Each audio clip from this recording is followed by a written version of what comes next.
Hi, everyone. This is Nick Williams from Temple of Geek, and thank you for speaking with us. Thank Oh, you. thanks for having us. I must say, first of all, it's so amazing to have Fraggle Rock back for a new, younger generation. It's something that I grew up with, and to see it alive and still flourishing is amazing. It's exciting for us. We all grew up on Fraggle Rock as well. So to be a part of, a second season of the reboot it's pretty dream come true. Yeah, for sure. It's fantastic. This question is for John. So you wear two hats on the show, voicing characters and producing. Do you find yourself like leaning more to one side of the production process versus the other?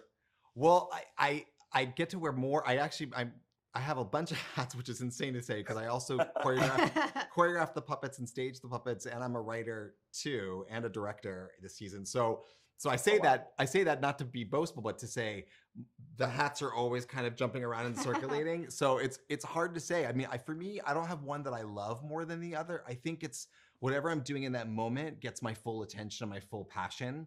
Yeah. And then I'm always trying to keep them all aware at the same time. So, they'll tell you that the episode that I directed this year, my character Gobo was in a few scenes of it. And, I would shoot the scene that I had set up and staged, and I'd go back and look at the monitor, and then I would like give myself notes. I'd be like, oh, well, Gobo needs to move more to the right. And I'd be like, wait, oh, I have to do that. That's me. So it's easy to forget sometimes, but I don't know. I think it's just this all encompassing love for this brand and this property and these characters. And I don't know. I mean, Holly and Matt will tell you, like, we all, there's such a sense of everyone's contribution on set, and the best idea wins. And there's this collaboration in everything that we do. And so it's easy to forget what our jobs are so much as we're all just kind of looking out for the show, as one. I'll tell you that Johnny and Alex and Matt, I've never worked with more loving and inspiring showrunners. They set a higher standard on set than any showrunners I've ever worked with, and I've worked in this industry for 30 years.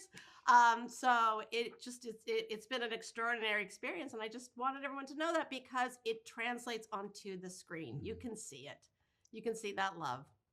You can, and it's important for that to flourish. Actually, for Hallie, so you have a background with Jim Henson, so you must have a wealth of puppet knowledge. First of all, do you have a favorite or anything that stands out in your opinion as particularly cool or interesting? Well, I will tell you two of my favorites, okay? And they're legacy. Of course, I have my favorites from shows that, I've created, Sid the Science Kid, I could talk about all the new, but let's talk about legacy. My two favorites are very similar. Marjorie Trash Heap and Agra. You know what I'm saying? Yeah. They are I very see that similar. When people Yeah. say, which one are you? Which Fraggle? I'm like, oh, I'm the Trash Heap. Or they'll say, like, are you a Skeksis or a Gelfling? I'm like, I'm Agra. So I relate to those two wonderful ladies, and they're my favorites for sure. So quirky, mystical, and Yes. and funny looking. Yeah, exactly. Amazing. And, I feel very grateful. I love puppets. I always have since I was a little girl. This is the place I always wanted to be. But the puppet magic, I feel like we've really delivered in season 2 on Fraggle Rock. We always talk about that Kermit on the bicycle moment. You got to deliver it in each season, and nobody should know how it was created. And I feel like in this particular season, we delivered on that awesome puppet magic. All of our secrets that we won't share, but hopefully No, not everybody yet. enjoys. For Matt, so you've built a career on hilarious sitcoms for adults, like New Girl, Community. How's the transition for working on a show for all ages? I mean, of course, there's tonal differences, but I think that at its heart, Fraggle Rock, the original, and this version is about these very clearly defined group of friends, chosen family, whose character traits and faults so well that you're both caring about them and laughing with them. Practically speaking, puppets are the most challenging thing. They can't do a lot, but that's kind of also what's great about them too, is it really forces you to just really dive in on those really small character moments, Gobo and Wembley, you know exactly how they're going to interact with each other. And there's also just the fun of really, I mean, the magic of the Jim Henson Company and the Creature Shop. There's a rack of puppets that you can be like, you know what? I think we need like just a silly little Rago character here to just comment like, you talking to me? You can throw in stuff on the fly, which is very much in the spirit of Jim Henson as well. So at its heart, I mean, it's just, you know, it's a family funny comedy show that has a message, which is kind of is the common thread, I think, between all these other shows that we've worked on. Speaking of message, you're often dealing with like complex issues, emotions, friendships for a younger audience. How do you balance out the seriousness with the comedy and for the language and the tone? I mean, it's all metaphor, really, right? Like the Fraggle Rock, we like to believe it's a real place, but it's not really a real place, and What? Fraggles aren't. I mean, sorry, What never. are you saying?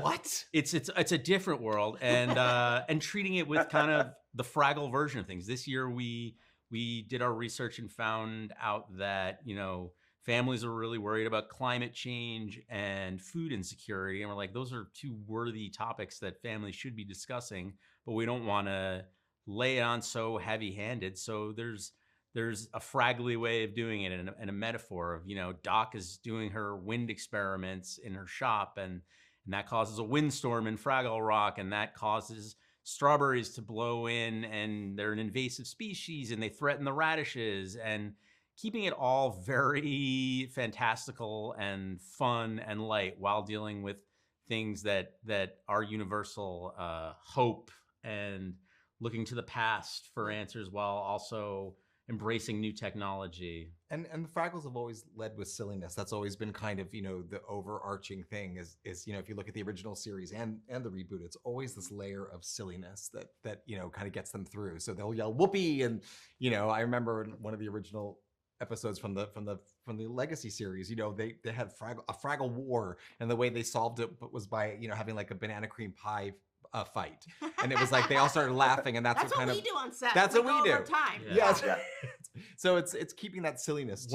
Whenever someone is talking about a plan, a serious plan in Fraggle Rock, I think Architect and Cotterpin this year are talking about just a very complicated plan to bring the radishes back, and they're talking about steps. Inevitably, in the steps, there's like, and then it's a dance. It's a dance party, right? Dance party. Yeah. There's always a dance party. I gotta love a good dance party. Yeah. And the music. I mean, the fact that that lightheartedness, the musical aspect that you bring to it, I think brings that lightness, and you're really able to balance some of those issues. But how do you go about choosing those musical moments and bringing that into the story?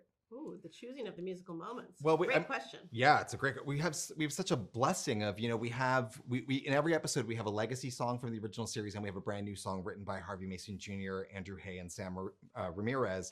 And, you know, it was fun to sit in the writer's room, and as we would get to a moment in the story, my nerd Fraggle knowledge would sometimes kick in. I'd be like, oh my gosh, there's a song that's all about passing things on, called Pass It On. We should use that, you know, and then we listened to it, and it was fun to Your find Broadway background too, I think. Yeah. My musical background would kick in. And I think also, like, you know, it was exciting to go to Harvey Mason Jr., who's such a force in the music business, and to be able to say to him, like, yeah, we're kind of thinking that there's a song where like Wembley and Red and Boober are like all trying to do something differently, and maybe and then all of a sudden he comes back with this amazing punk, awesome rock song, and you're just like, what? Where did that come from? You know? So it was just, everyone was kind of working at the same level on the same wavelength, and so music is such a part of the DNA of the show. So it just felt like one more part of the storytelling we had to get right. And for this season, I really want us to push the diversity of sound of the music. So with Ariana DeBose coming in, but also K-pop. So we went international, working with aespa. We're like, let's just do it. Let's go for it. Let's just get into another genre. And we feel it worked. Yeah. And I think we launched the trailer of the aespa music video with Uncle Traveling Matt, 6 million views. So I think it worked. Yeah. We're excited. So yeah. Thank you so much for speaking with us. It's been a pleasure. Thank you so much. Thank you. The song. The song.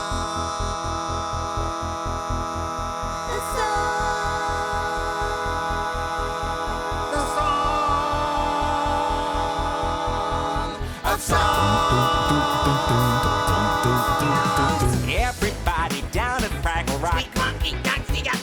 Don't be late, it's time for taking stock. Everybody's got a part to play, yay. Everybody brought their hearts today. Sing about the rock and sing it strong. 'Cause we belong to the song, and the rock goes on and on and on. One is for the ones who came before.